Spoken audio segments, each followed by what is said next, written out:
The sink pipe snapped mid-thread, spraying rusty water across my jeans. I didn't flinch, just grabbed the shut-off valve and twisted. Third time that year. Same pipe, same crack, same shrug from the landlord. It's old, Tom. What do you expect? Lisa stood in the doorway of the garage holding a glass of white wine like she'd wandered in from a magazine cover. No shoes. Hair still damp from a bath. I didn't hear her run. I was elbow-deep in tools when she said it, calm as a surgeon. Maybe we should separate for a while, but let's stay friends. She said it like she was handing me a tissue, not a grenade. I kept twisting the wrench. Didn't look up. Didn't ask why. I just nodded once and said, all right. That was it. No shouting. No pleading. No emotional monologue about how we could fix it. The silence after that word, all right, lasted longer than any fight we ever had. She stood there like she was waiting for something else. Protest. A dramatic pause. A meltdown, maybe. Instead, I wiped my hands on an oil-stained rag and walked right past her, straight into the house, to microwave some leftover ribs. Ate them at the kitchen counter. She stood at the top of the stairs for a while. Didn't say anything else. That night, she moved into the guest room. Quietly, as if the lack of drama meant I wasn't paying attention. She didn't know that silence isn't surrender. It's strategy. You ever hear someone say, let's stay friends, and think they mean it like a safety net? Like you're just gonna hover politely while they figure out who else might be better? Like you're an unpaid backup plan with plumbing experience and emotional availability? Here's the thing. Over 97% of people listen to stories like this and don't subscribe. But if you're still reading, chances are this hit a nerve. Do us a favor, tap that thumbs up or follow. It helps the team keep telling the stories they can't say out loud. Anyway, back to the moment. The next morning, Lisa brewed 2 cups of coffee. Set them both on the table like nothing had happened. She wore that oversized college hoodie I used to love, sleeves hanging off her hands like some kind of peace treaty. I drank mine, said thank you, and headed to the garage without another word. She didn't follow. She had no idea I'd already made my decision. She thought she was taking space to figure things out. What she didn't realize was, I had nothing left to figure out.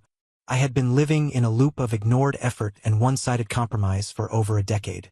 The only thing she did by asking for space was give me permission to stop playing house in a place that hadn't felt like home for years. Over the next few days, I noticed small things. She still sent me articles she thought were interesting, like I was a coworker she was trying to impress. Still asked if I'd be home for dinner, like we were roommates with benefits. But she also stopped wearing her wedding ring. Thought I didn't notice. Thought I'd ask. I didn't.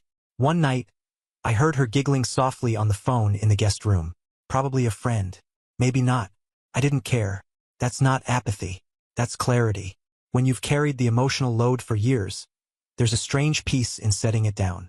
Lisa thought she had the upper hand because she'd initiated the separation. She thought I'd orbit around her while she did self-discovery yoga and flirted with ex-colleagues over cocktails. She wanted a safe zone to dabble in other lives without the risk of losing mine. But I wasn't orbiting anymore. She'd given me the word. Separate. I was just following instructions. And unlike her, I understood the second half of what she said too. Let's stay friends. Okay. Friends don't fix your sink. Friends don't pay your half of the bills. Friends don't wait up, worry, or wonder. Friends don't suffer silently while you audition replacement husbands. She'd made the rules. I just decided to play by them. Relentlessly, coldly, politely, and she had no idea just how far I'd take it. The first text came at 8:12 a.m. the next day, just as I was tightening the lug nuts on my truck in the driveway. Lisa, hey, can you fix the bathroom light before my sister gets here Friday? It's still flickering. I stared at the message a full minute before typing back. Me, that sounds like something a husband would do. 3 dots. They popped up, blinked, vanished. Then again. She was typing, deleting, retyping. Finally, Lisa. Haha, you're funny. I didn't respond. That was Wednesday. By Friday night, the light still flickered. She tried to screw in a new bulb herself, wrong wattage, wrong base. The socket sparked. She called a handyman. He charged her $85 to confirm what I could have told her for free. The next grocery run, I came home with exactly what I needed. Chicken breast, black beans, tortillas, coffee, protein bars. She opened the fridge, looked around like someone robbed us. Did you forget the oat milk? No, I said. I don't drink oat milk. Same with the laundry. I used to throw hers in with mine, fold her cardigans the way she liked, hang-dry her workout leggings. Now I washed my own clothes, dried them, folded them. Her stuff sat untouched in the basket for days. Is the detergent in the garage? She asked once. Should be, I said. I didn't get it for her. Then came the bills. We'd always had this silent agreement. I paid the major ones. She picked up odds and ends. Subscriptions, decorations, that one boutique wine club she forgot she subscribed to. But now, I dropped the electric bill on the counter with a sticky note. Split equals $74.93. She stared at it like it was written in Greek. Wait, you want me to Venmo you? She asked. If we're friends, that's what friends do, right? Her laugh this time was thinner, shorter, like a smile that didn't reach the eyes. That weekend, I made steak and roasted vegetables for myself. She came down around 7, nose in the air. Smells amazing. It is, I said, without offering a bite. She opened the fridge. No leftovers. Just a note on a Tupperware container. Meal prep mine. I could feel her looking at me, like she was trying to recalibrate what this was now. But I stayed seated, watching baseball, sipping a beer I knew she hated the taste of. This wasn't cruelty. It was accuracy. Lisa had suggested we separate, but stay friends. The problem is, she expected me to be the kind of friend who did all the things a husband does, minus the intimacy, the respect, and the commitment. She thought I'd cling. Wait, fix, pay, carry her comfort while she explored her discomfort. Instead, I did what actual friends do. I set boundaries. And here's the part she couldn't wrap her head around: how quickly I adapted. Because once I stopped doing things out of obligation, I realized just how much I'd done out of fear. Fear of rocking the boat. Fear of triggering one of her cold spells.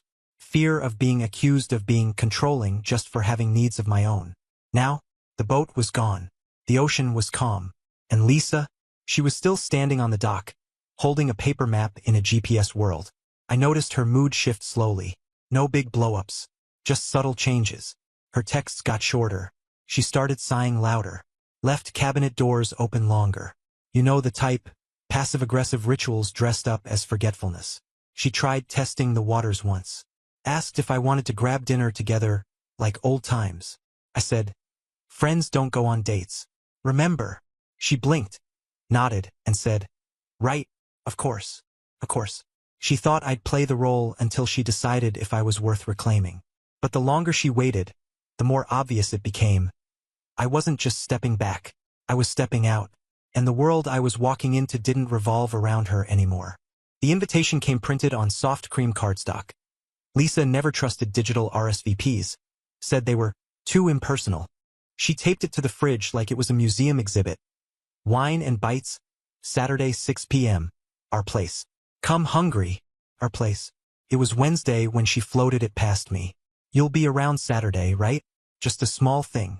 My team's been pushing to get together. I didn't look up from my tablet. Who's hosting? She frowned. What? You said our place. But I'm not really part of your work team, am I? Well, no, but you live here. I cut her off with a shrug. Friends don't throw each other parties, right? She paused. It's just wine and apps. You've helped before. That was before, I said, standing up. Now we're just two people who split detergent and live under the same roof. Saturday arrived. She moved through the house like a frantic event planner who fired the entire staff. Chopping, rearranging throw pillows, lighting candles she found in a drawer and hadn't tested since Christmas. I walked past the kitchen once. She had goat cheese smeared across her knuckles and was muttering something about rosemary. You okay? I asked. She turned with a tight smile. Perfect. Just hosting my colleagues like a grown-up. No apron? I asked, gesturing to her silk top. She ignored that. By 5:30, the wine was breathing, the playlist was on, and Lisa was downing a pre-party Chardonnay while nervously straightening cocktail napkins. At 6 sharp, I walked out the front door with my keys and a duffel bag. She blinked. Wait. Where are you going? I paused. To enjoy a quiet evening. Friends respect each other's space. Remember? She opened her mouth, then closed it again. I didn't tell her where I was going. Didn't need to. The party went on without me. I know because I came back around 10 and the scent of burnt quiche was still hanging in the air like a disappointed relative. A few wine bottles half empty. shoes piled by the door. The TV in the den was still on, paused on some rom-com she probably played for ambience. She didn't greet me. I heard dishes clinking softly from the kitchen. I went upstairs. That night, as I lay in bed, my bed, since she still occupied the guest room, I checked my phone. Notification from Natalie. It was a photo. Me standing beside her at a local tapas bar. My hand wasn't on her waist or anything scandalous. But I was laughing, and she was leaning just slightly in. Casual. But not that casual. Her caption? Just a single word. Unexpected. I knew Lisa would see it. Eventually. She saw it sooner than I thought. Around midnight, I heard her footsteps in the hallway. Pause. Then her door creaked open and shut. No knock. No questions. But in the morning, her energy had changed. The kitchen was quiet. Her coffee mug sat untouched. She barely looked up when I walked in. I poured my own. No words exchanged. Then she said, without turning around, "You saw Natalie last night." "Yup," I said. Silence. "She's my friend." "Used to be," I replied, sipping slowly. "But that was back when you were still my wife. Now we're just friends. Remember?" She stared out the window, jaw tense. "You're doing this on purpose." "Doing what?" "Living?" Lisa wanted the benefits of independence without the price. She expected space without loneliness, freedom without consequence. But here's the kicker. When you let go of someone you thought you'd always have, you better hope no one else finds value in what you took for granted. And right now, Natalie was treating me like a man worth more than his repair skills and grocery runs. Lisa, she was beginning to realize the guest list wasn't the only thing that felt empty. It was the kind of morning where silence had a sharp edge. Overcast. No music. Just the click of the ceiling fan and the occasional creak of wood settling. Lisa wandered into the living room barefoot, cradling a cup of green tea, wearing that faded university hoodie like it still made her someone else. She was supposed to be working remotely, but her own laptop was dead. Battery shot. Charger frayed. She muttered something under her breath. Opened the hall closet. Found my old Lenovo. Beat up. Paint flecked from a shelf project I'd never finished. She plugged it in and opened the lid. Not even thinking. It had no password. Chrome opened to my email. Default behavior. She minimized the window quickly, too quickly, and landed on the messaging app. That's when it pinged. Natalie. The message popped up like a ghost mid-sentence. Last night was surprising. In a good way. Smiley face. Lisa froze. The cursor blinked patiently in the chat window. For a second, she just stared, as if blinking would somehow make it go away or reframe it. She closed the laptop. Not slammed, just closed. Quietly, like the sound might betray her. Her hands were shaking. Not rage yet. Something worse. Disbelief. It wasn't the emoji that did it. It was the ellipses, the hesitation, the suggestiveness, the way Natalie had always been careful with her words. Precise, polished. But this was the kind of message you sent when guards had come down and barriers had been willingly, maybe enthusiastically, crossed. Lisa sat on the armrest of the couch. Tea forgotten. Natalie, her best friend since undergrad. Maid of honor. The one who once drunkenly vowed to be Lisa's emergency contact even at age 90. The one who skipped their last lunch date. Who didn't text her back for 4 days after Lisa confided that she and Tom were taking space but staying close. The one who showed up late to her coworker party with an excuse about a delayed haircut and didn't eat anything. Who left early and avoided eye contact. Lisa began scrolling through her own memory like it was a badly written script. That time she came home and found 2 wine glasses in the dishwasher. One with lipstick. Not her shade. She'd assumed he was just drinking alone with old cups. Now she wondered if Natalie had ever crossed that threshold while Lisa was at yoga. Or that text from Tom a week ago. Out for drinks. Don't wait up. She hadn't even thought to ask with who. She had handed them both the alibi. The language. The permission. Separated, but still friends. That was her phrase. Her terms. Her chess move. Only now she realized, Tom wasn't playing chess. He was playing poker. And somewhere along the way, he'd gone all in while she was still bluffing with a busted hand. She stood up, walked slowly to the bathroom, and stared at herself in the mirror. No tears yet. Just the dawning awareness that something had shifted. And it wasn't subtle. It was like watching a bridge collapse in slow motion. You hear the first crack, see the first cable snap and suddenly realize you were standing on it the whole time. What hurt wasn't just the betrayal. It was that she had created the loophole they were now walking through together. The emotional paperwork had her name all over it. And now, the woman who used to swear they'd never let a man come between them, was texting ellipses and smiley faces to that same man before 9 a.m. Lisa closed the bathroom door and locked it. Not because she was hiding, but because for the first time since the separation, she felt completely, undeniably alone. And the worst part? It was no one's fault but her own. Lisa rehearsed the call for 2 hours before dialing. Lines like, "I just want to clear the air," and "I feel like there's been some distance lately," floated through her head while she paced the living room, gripping her mug like it was a weapon. She even considered waiting another day, hoping the storm of her thoughts would pass. But the message wouldn't unsend. The dots couldn't be unseen. She finally tapped the screen and held the phone to her ear. Natalie picked up on the second ring, cheerful as ever. "Lisa. Wow, haven't heard from you in a bit." Lisa forced a smile even though no one could see it. "Yeah, I know.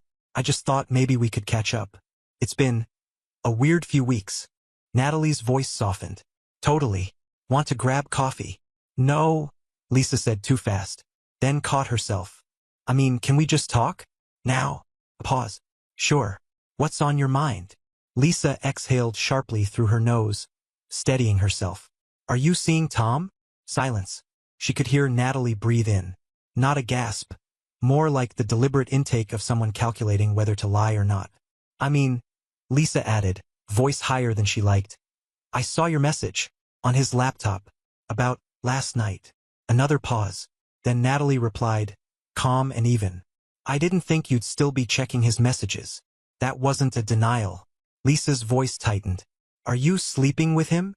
Natalie sighed, but there was no shame in it. "Look, Lisa, you told me you and Tom were separated, that you were taking space, that you were friends now. So, I assumed it was okay." Lisa blinked, stunned at how smoothly her words had been turned back on her. "We're still married." Natalie's reply came like a knife dipped in ice. "You said separated. And friends. I didn't invent those words, you did." It was true. And hearing them thrown back like legal jargon from a defense attorney made her stomach twist. "I didn't mean you could just slide in while we were figuring things out," Lisa snapped. "Were you?" Natalie asked. "Figuring things out?" Lisa froze. "Because from where I stood," Natalie continued, voice unwavering, "you checked out long before you asked for space. You told everyone Tom was your roommate with history. You rolled your eyes when his name came up. So, forgive me if I believed you." Lisa opened her mouth, but nothing came out. Natalie added, "He didn't chase me, Lisa. I didn't seduce him. We just found each other. In the vacuum you left. It wasn't anger. It was worse, it was conviction." And Lisa suddenly realized she had no weapon to wield. No moral ground to stand on. Not after the dinners she skipped. The birthdays she phoned in. The nights she claimed space and treated him like a background appliance. Tom hadn't cheated. He'd just accepted the terms. Literally. She felt like a child trying to argue with a contract she signed but never read. "Did he tell you about us?" Lisa asked, quieter now. "Yes," Natalie replied. "He said you wanted friendship. So that's what he gave you." "But not what I meant," Lisa muttered, more to herself than anyone. "I know," Natalie said. "But that's not how real life works, is it?" Another silence. Heavy this time. "I didn't call to fight," Lisa said finally. "You called to reclaim something you threw away," Natalie replied. "And I get it. That's hard." Click. Natalie hung up. Lisa sat there staring at the lock screen, her reflection warped in the black glass. For once, she didn't cry. She couldn't. Because now she understood words weren't just things you said to soften a blow. They were contracts. And she'd written her own exit. Lisa turned the ignition key once, twice. The third time, the engine sputtered, coughed, and died with a pathetic wheeze like it was too tired to pretend anymore. She sat in the driver's seat of her aging Prius. Wrapped in a scarf she used to joke made her look artsy, staring at the dashboard like it owed her an apology. She was already late for a 10 a.m. team meeting at the office she'd been avoiding ever since her coworkers stopped asking about Tom. Her phone buzzed in her coat pocket. Calendar reminder, client sync, 30 minutes. She rolled her eyes and sent a quick text. "Lisa, Hey, the Prius won't start again. Can you take a look? She waited. 5 minutes. 10. Nothing. She called. Straight to voicemail. The message played in Tom's voice, calm, even, professional. The one he recorded after I suggested he stop using the joke version where he sang Sinatra. She tried again. Voicemail. Again. Now her coffee had gone cold. Her leg bounced involuntarily. She wasn't just stranded. She was dismissed. She set her phone down and stared out the window. For years, she didn't have to worry about this kind of thing. Tom handled it: batteries, oil changes, slow leaks, weird rattles. He even took the car to emissions once and surprised her by getting it detailed on the way back. She barely noticed. Just tossed him the keys and said, "Thanks." Now she felt the absence like gravity. Around 8 p.m., her phone buzzed again. A photo. Tom had sent it. Her car on a flatbed tow truck, halfway up the ramp. Parked outside Davidson Auto, the repair shop near their old brunch spot. Standing beside it, smiling casually, hand in her coat pocket like this was a weekend errand. Natalie. She wore Lisa's old knit beanie, the one she used to wear on chilly hikes. The caption? Just one word. Handled. Lisa stared at the screen for a full minute. Then another. She wasn't tagged. There was no follow-up. No thought you'd want to know. No explanation of how Natalie got involved or who called the tow truck. Because she already knew. Tom hadn't responded to her cry for help. But he'd answered Natalie's. Or maybe she didn't even have to ask. That was the worst part. Not the silence. Not even the cold efficiency of being replaced. It was how effortless it all looked. Like she'd never been needed in the first place. She turned off her phone and sat in the quiet. The room felt colder than usual, though the thermostat hadn't moved. She stood slowly, walked to the kitchen, and opened the cabinet. Still half full: lentils, old pasta, 2 cans of chickpeas she bought during a health kick. She used to tease Tom for his over-organized spice rack. Labeled. Alphabetical.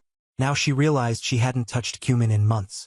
She'd spent so much time assuming support was her birthright, not something earned, not something shared. That night, while boiling water for plain noodles, she found herself staring at the empty hook where the garage keys used to hang. He'd taken them last week, quietly. She didn't even notice until now. Everything had changed, and yet nothing had screamed. No slamming doors. No shouting. Just the subtle vanishing of a life she no longer had access to. The emotional scaffolding had been dismantled piece by piece, and she hadn't noticed until the structure collapsed. She was no longer the woman who got her car fixed, her bills sorted, her problems solved. Natalie was. And Tom? He didn't even look back. It started with a single email. Subject line: past due notice, rent payment. Reminder number 2. Lisa blinked at the screen. Reminder number 2? She never saw the first. She scrolled through her inbox, swiping away spam, newsletters, 2 unread emails from her yoga studio. One from her cousin inviting her to a baby shower she had no interest in attending. Then she found it, buried under a digital coupon for candles she didn't need. Reminder number 1. Your rent payment is overdue. The date? 12 days ago. Her stomach dropped in that slow, sickening way only adult failure brings. She opened the tenant portal. The balance glared back. $1,275, outstanding. $85, late fee added. She didn't understand. Rent was auto-drafted. It always had been. Except, Tom had handled that. The bank account tied to the portal was his. She remembered now. He set it up years ago, after she bounced a check paying for new curtains and forgot to tell him. He took over the bills quietly. Not out of spite, but out of sheer, exhausted practicality. Now he was gone. Not physically, his truck was still parked in the driveway some nights. But logistically, financially, operationally, he'd already vacated. And Lisa had nothing in place. She went into her own bank app. Her checking account balance sat lower than she thought. Lower than she wanted to admit.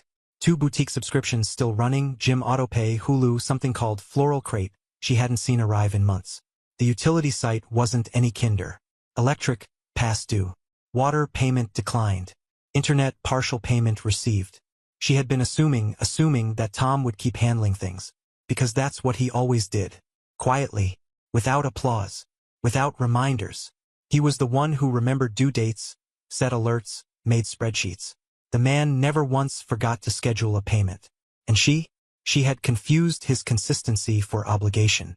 She used to joke that he was boring with money, that he tracked receipts like a retired accountant, that he needed a hobby. Now she was Googling how to budget after separation. At midnight with her phone plugged into the wall of a house she couldn't afford without the man she'd put in the friend zone. A creeping panic set in. She opened her Venmo app. $57. That was it. A few paybacks from coworkers for lunch. She considered texting Tom.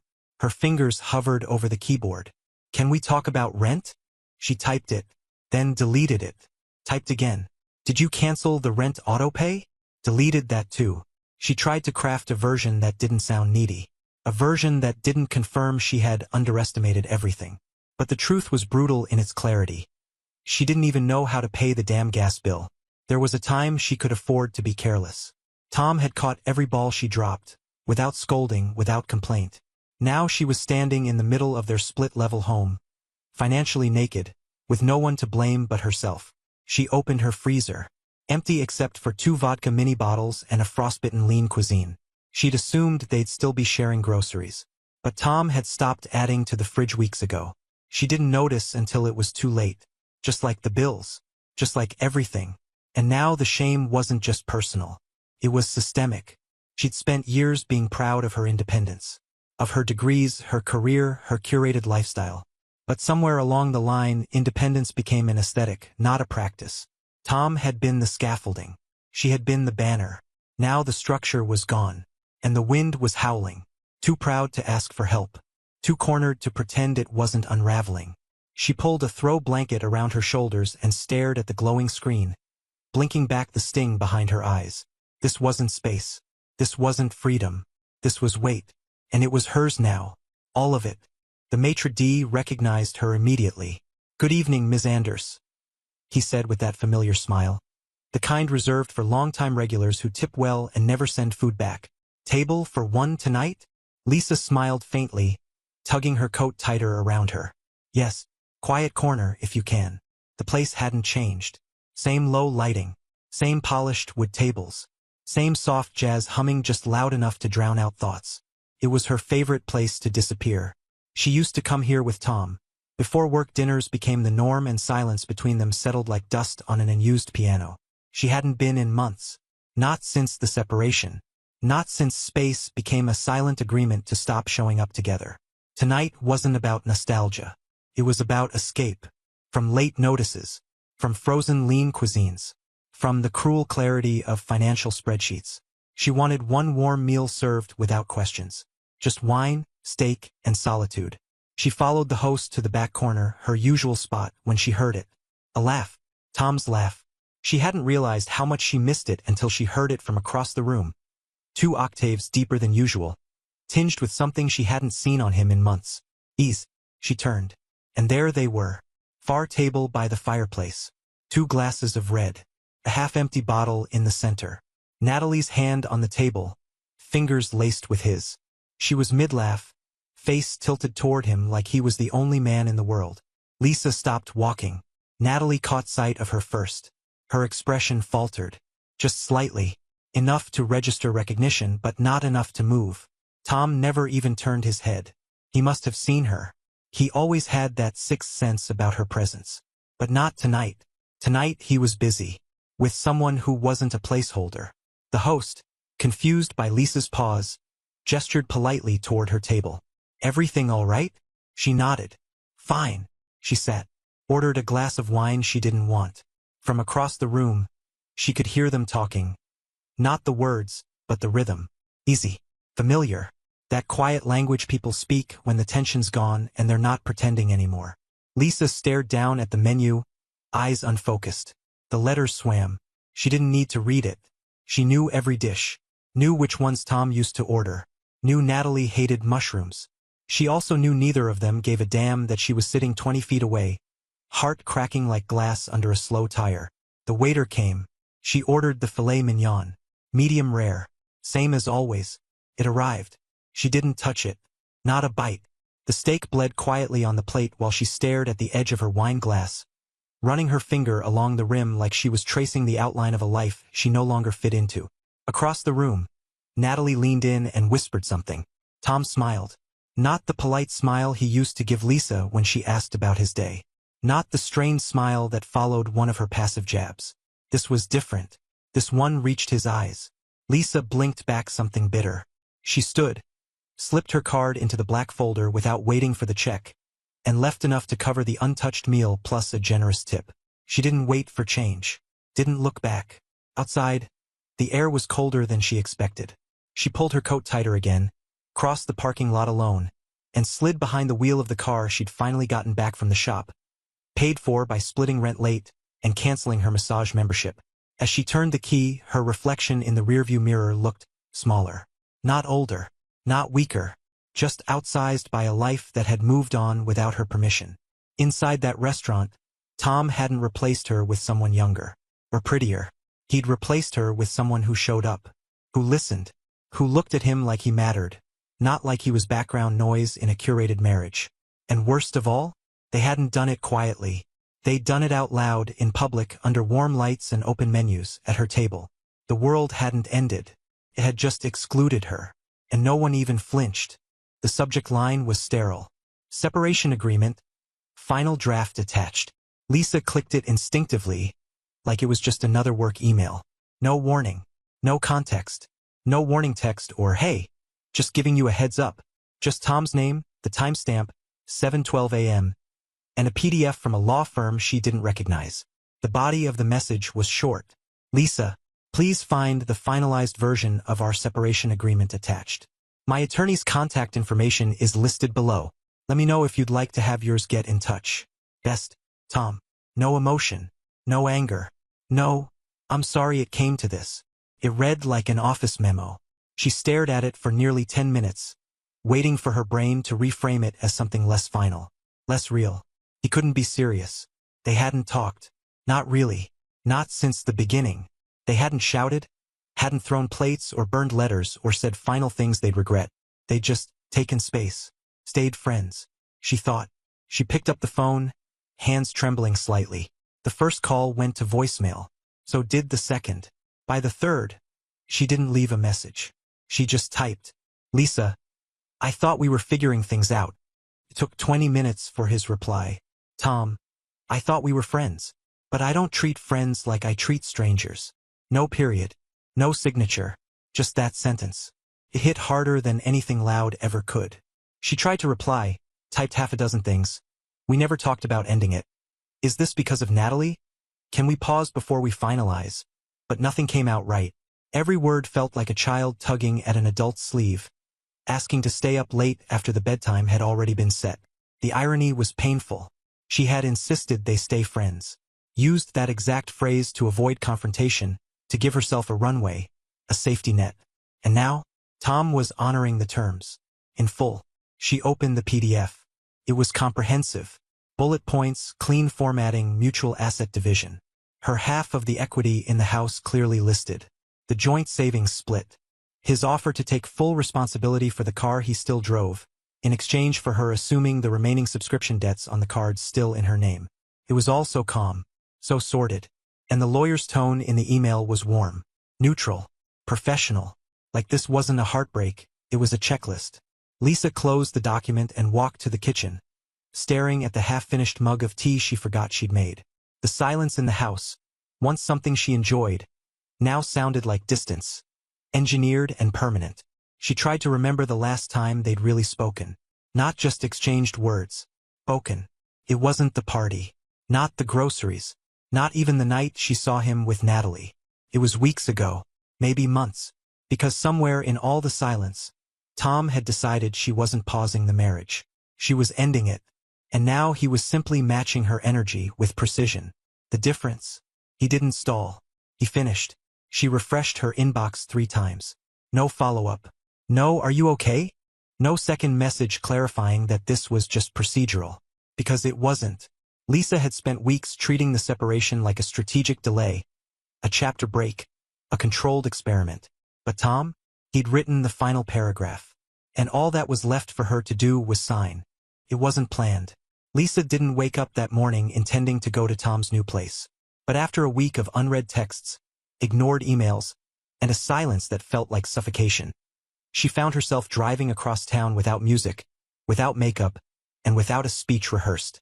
Just raw instinct and a rising panic that everything she'd once considered temporary was hardening into permanence. The sun was low when she pulled up. His place was small, modest, quiet, newer than their old house. There were fresh tulips in a pot by the front door. She noticed that detail with a strange sort of grief. Tom never liked flowers. Not before. She knocked 3 times. Not hard. Just enough. Footsteps. A shadow through the frosted glass. The door creaked open. Natalie. Hair tied back. No makeup. Socks. Comfortable in a place that Lisa hadn't even been invited to. For a second, they just stared at each other. Then Natalie stepped slightly to the side. Behind her stood Tom. Not surprised. Not tense. Just still. Lisa's voice was thin. I want to talk. Tom met her eyes. Then spoke. Clear and quiet. You wanted friendship, he said. And this is what that looks like. Lisa blinked. Stunned. That's not. But her voice caught. She wanted to cry. But the tears wouldn't come. Not in front of them. Tom, she said, gripping the edge of the doorframe. You can't seriously be doing this. We didn't end anything. We were taking space. You took space, he said evenly. I built a life. Natalie stood beside him, silent, not smug, not defensive, just steady. Lisa tried again. We're still married. Tom shook his head slowly. Not anymore. The papers are signed. My lawyer filed them this morning. Her knees almost buckled. It felt like someone had flipped the script while she was still memorizing the first act. She opened her mouth to argue, to say you moved on too fast or this isn't fair or she was my friend first. But the words wouldn't land, because she'd made the first move. She was the one who said separated. She was the one who said friends. She was the one who assumed time meant control. And now, staring at the man she thought would always orbit her, she saw it. He wasn't angry. He wasn't bitter. He was free. The kind of free that doesn't yell. That doesn't need permission. I just thought, she started. Tom stepped forward slightly. Not unkind. Just final. You thought I'd wait. Pause. I did, Lisa. I waited through excuses. Through neglect. Through cold shoulders and strategic silences. I waited while you figured out if I was worth loving. And when you asked for space, I gave it to you. But I didn't stand still in it. She pressed her lips together, willing herself not to break. I didn't want it to end like this, she whispered. It didn't, he said. You just never noticed it already had. And then, gently, like closing the final page of a book that's been sitting unfinished for years, he shut the door. No slam, no last jab, just a click. Lisa stood there for a long time. The wind picked up. A dog barked in the distance. She looked at the tulips one last time. So ordinary, so alive. Then turned and walked away,